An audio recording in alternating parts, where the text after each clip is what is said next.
Hello children, welcome to the session. So in the previous session, we learnt about sources of food where we studied food and nutrients and food habits of some animals, and we have completed the chapter 1. So children, you have to complete the MCQs and very short answer and short answer that is given in the textbook. You can complete the MCQs in the textbook itself, and the B main and C main, that is very short answer and short answer, you can write it in the HP book, and the long answer will be sent to you through WhatsApp. Okay, now let us start with a new chapter, that is components of food. Connected to chapter 1, we are going to study about components of food. What do you mean by components of food? The what all the food contains, or we know that the food contains some substances which gives nourishment to our body. What do you call that? We call them as nutrients. So children, in this chapter we are going to study about the nutrients. So the functions of nutrients. Okay, so all of us know that food is very essential for us, and also the nutrients. So children, all the nutrients, I told you, if all the nutrients present in a diet, it is called as a balanced diet. So with the nutrients, water and roughage is also very much important for a complete diet. So the diet should also include water and roughage. I told you in the previous class also, our body is made up of water. About 70% of body is made up of water. So water is very much essential for the proper functioning of the body. And also the roughage. What do you mean by roughage? Roughage is the fiber present in the food, right? It is a fiber present in the food. So what is the help of roughage in the food here? So roughage, it helps in the proper digestion of food. Right children?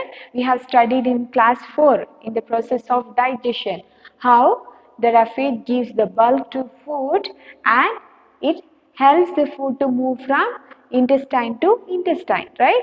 So roughage is very much important for the process of digestion. So children, we studied various types of nutrients, that are carbohydrates, fats, proteins, vitamins and minerals. Now let us study about carbohydrates. What are carbohydrates? Carbohydrates are the food that gives energy to the body. Carbohydrates are the nutrients present in the food, and the main purpose of carbohydrates is to supply energy to the body to do physical work. So they are also called as energy giving food. We have learnt it already. So children, glucose, fructose and starch are few carbohydrates. And then I told you, in the when the plants prepare food, the food is stored in the form of starch, right children? So these are few forms of carbohydrates, that is glucose, fructose and starch. So the starch and sugar will be converted into soluble glucose in the process of digestion. During the process of digestion, what happens? The starch and sugar, these are insoluble. Okay, so this starch and sugar will be converted into soluble glucose during the process of digestion, and then this glucose will be absorbed by the blood, and it will be transformed to various parts of the body in the form of energy, right? So if you're feeling tired, what the doctor does? The doctor will give the glucose. Why? To give the energy to the body, right children? So that is the ready-made source of glucose, right?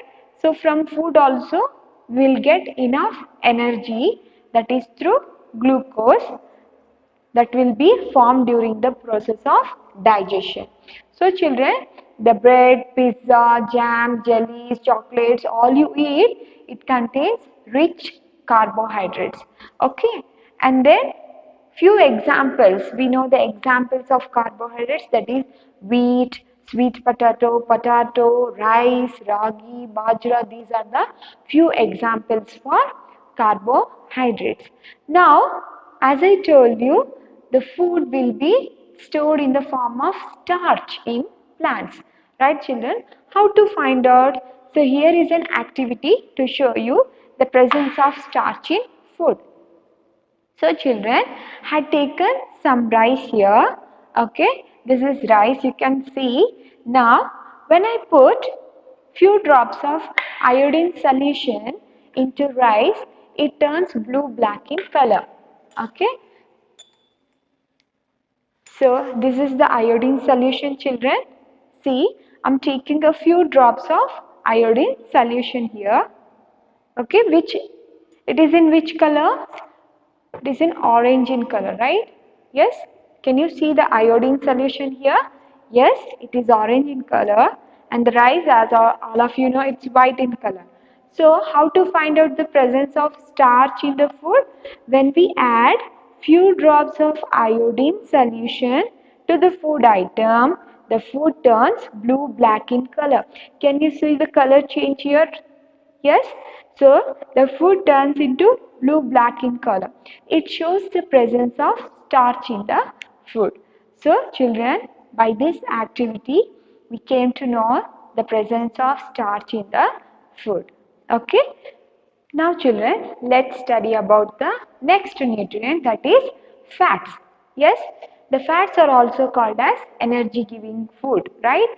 So compare it to carbohydrates, fats gives more energy than carbohydrates.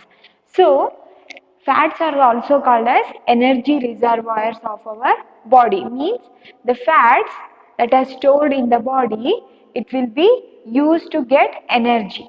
Got it? So they are called as energy reservoirs of our body.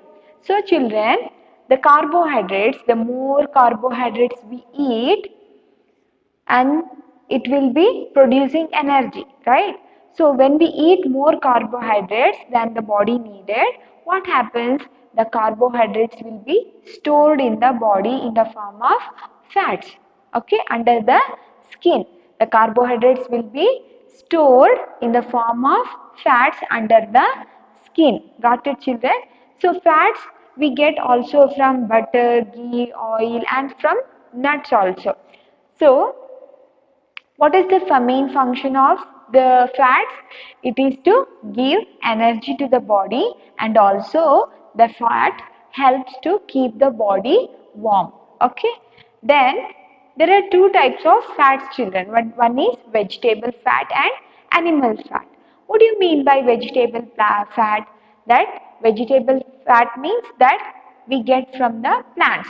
For example, the oil, the oil you use, right? Coconut oil, sunflower oil, groundnut oil, all the oil, where do we get from? From plants, right? So, example for vegetable fat, coconut oil, groundnut oil, these are the examples for the vegetable fat. And coming to the animal fat, what do you mean by animal fat? The fat which we get from the animals, from the products of animals. For example, the milk products. The milk we get from cow. So the milk products, which are the milk products? Butter, ghee, cheese. These are the curd, these are the milk products which contains fat. And also we get fat from meat and fish. These are the example for animal fat. So there are two types of fats. One is vegetable fat and another is animal fat. So children, our body needs fats. Okay. So too much of fats will lead to obesity. What do you mean by obesity? Overweight. Right, children? See, our body needs to we need to follow some healthy rules to keep our body fit, right children? we eat more and more carbohydrates or fats, it will go on storing up in the body in the form of fat, and it leads to obesity, and then obesity leads to diseases, right children? So always we have to eat little, and we should keep our body fit. Okay, then also children, you have studied about hibernation, right? What do you mean by hibernation? That few animals will sleep for several months to protect themselves from cold, like polar bear, camel or whale. They sleep for several months, you have studied, right? So what do? They use the stored fat in their body to meet their energy requirements. Got it children? The function of fats that is stored in the body, it will be used by the body, okay, to meet the energy requirements. When these fats are not used, it will be turned into obesity, and then it cannot be dissolved quickly. You need to do exercise, and you have to follow the diet and all. So it is good to eat how much the body requires. Okay children? So, how you can find out the presence of fats in food? Yes? See, when you take some food item and keep it on a piece of paper, and when you eat that food, what happens?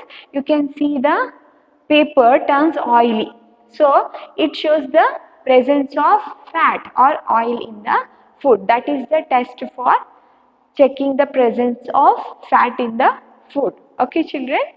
Now, now children, let's study about proteins. The next nutrient is the proteins. We all know that proteins are also called as bodybuilding foods, right? So children, the main function of protein is to replace the old and damaged cells. As I told you in the previous chapter, the nutrients or the food function of food is to repair the or it will help in the recovery of damaged cells, right children? So the proteins, mainly the proteins present in the food, it will help in the replacing old and damaged cells. And then we all know that our body is made up of billions of cells, right children? It is made up of billions of cells. So every day billions of cells will be died or damaged, and new cells have to be produced. So, which nutrient will help in producing the new cells? It is the protein. So, the protein helps in the production of new cells in the body. Next, so as I told you, the fats, in fats, plant, vegetable fats and animal fats are there. Even the proteins, few proteins we get from plants and proteins from animals. Which are the proteins we get from plants, like in groundnuts, pulses and beans we get proteins, and from animals, from milk, meat, fish, egg, from these food items we get proteins. Okay children, so our body 1 gram per kilogram means if I am weighing 52 kgs, so my body requires 52 grams of proteins per day. Got it children? So that is 1 gram per kilogram of body weight. So in average 50 to 60 grams of protein is needed for our body in our diet. Got it? Now we all know that new tissues or cell will be grown in the children as they are growing up. So new tissues and cells are being produced. So the proteins, they need more and more protein. So children and pregnant women need more protein food. And then deficiency. What do you mean by deficiency? If you are taking less protein or lack of proteins in the body, what happens? It leads to underweight. Got it children? It leads to underweight. Underweight means what? It will be the child will be not grown up to the mark, so he may be short and he may be very thin. Yes, that we say it underweight and skinny. So the children have to have more and more proteins so that it helps in their proper growth. And then the protein present in the blood is called as hemoglobin. We have already studied, right children?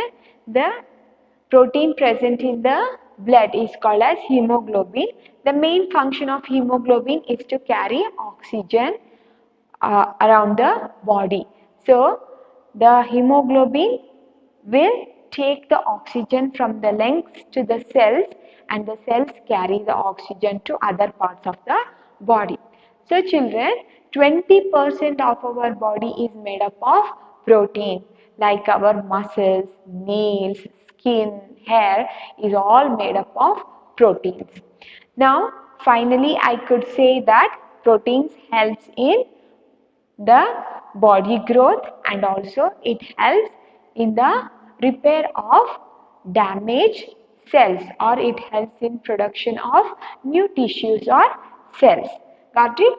So these are the points to be remembered under proteins. That is, proteins are also called as bodybuilding foods. Our body is made up of billions of cells. So proteins helps in the replacement of old or damaged cells. And then we have two types of proteins, that is the proteins we get from plants and also from animals. And then how much protein is required for a adult in his diet, that is, as I told you, 1 gram per kilogram of his weight, that is in average 50 to 60 grams of proteins is required children. But in the growing up children, they need to eat more protein. Okay, then the next point is children and pregnant women need more proteins as new tissues and cells will be growing. And then deficiency of protein leads to underweight. Then the the protein present in the blood is called as hemoglobin. 20% of our body is made up of proteins. Our muscles, skin, hair, nail, all are made up of proteins. So proteins helps in the body growth, as well as it helps in the replacement of damaged cells, and also it helps in the production of new cells and tissues. Now children, let's study about the next nutrient, that is vitamin. Now vitamins are also called as protective food. Why they are called as protective foods? Because they help us to fight against diseases. Means it gives us the immunity to fight against the diseases. Okay children, so the vitamins are required in small amount or small quantities, but they are very essential for the proper functioning of our body. And then there are 20 non-vitamins to us, like vitamin A, D, E, C, K and vitamin B complex. Under B, we have B1, B2, B12 vitamins. Right children? Then the deficiency of proteins leads to deficiency diseases. What do you mean by deficiency diseases? We have learned, right, in last year there are communicable diseases and non-communicable diseases. Communicable diseases means it spreads from one person to another person, like the COVID, yes, COVID-19. Now, what do you mean by non-communicable diseases?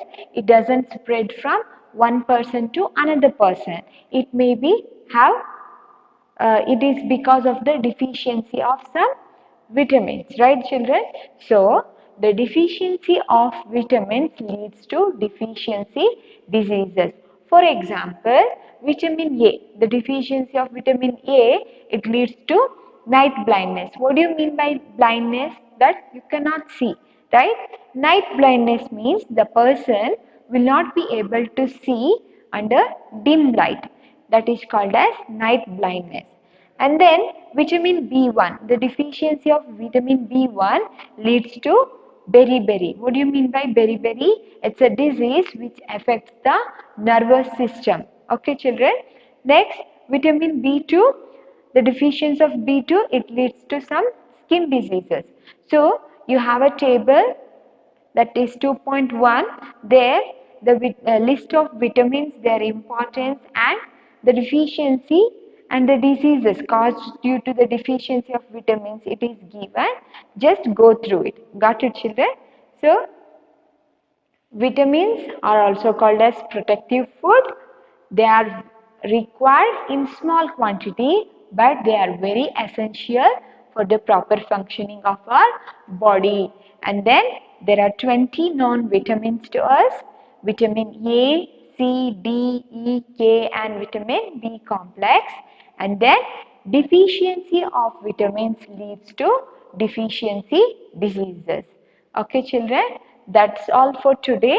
Let's meet you in the next session. Thank you.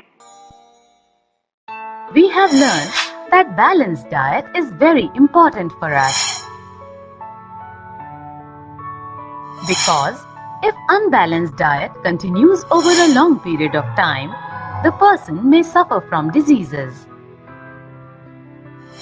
Diseases which are caused by deficiency of some vital nutrients over a long period are called deficiency diseases. There are many diseases which are caused by lack of essential nutrients. Let us discuss them. Deficiency of proteins causes skin-related diseases, stunted growth, discoloration of hair, etc. Deficiency of fats and carbohydrates causes stunted growth. Person becomes very weak. Deficiency of vitamins and minerals causes a whole lot of diseases. Let us discuss about some of the diseases caused by lack of vitamins and minerals. Loss of vision is caused by lack of vitamin A. Its symptoms are poor vision, loss of vision in darkness, etc. Beriberi. This disease is caused by lack or deficiency of vitamin B1. This disease has symptoms like weak muscles or very little energy for work. Scurvy. Scurvy is a vitamin deficient problem caused by the deficiency of vitamin C. This disease has symptoms like bleeding gums, and wounds take longer time to heal. Rickets. Rickets is caused by the deficiency of vitamin D in our body. The disease has symptoms like bones develop softer than normal, resulting in bone weakness and deformity. Now let us look at some diseases that are caused by the deficiency of minerals. Goiter. Goiter is caused by the deficiency of iodine. This gives a person a hideous look with a swollen neck.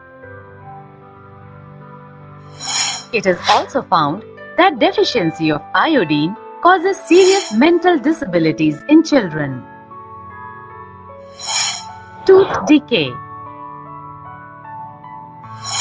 Tooth decay is caused by the deficiency of an important nutrient called calcium, which is required for the formation of strong bones and teeth. Deficiency of iron in the body causes a disease called anemia. The major symptom of the disease is extreme weakness in the body.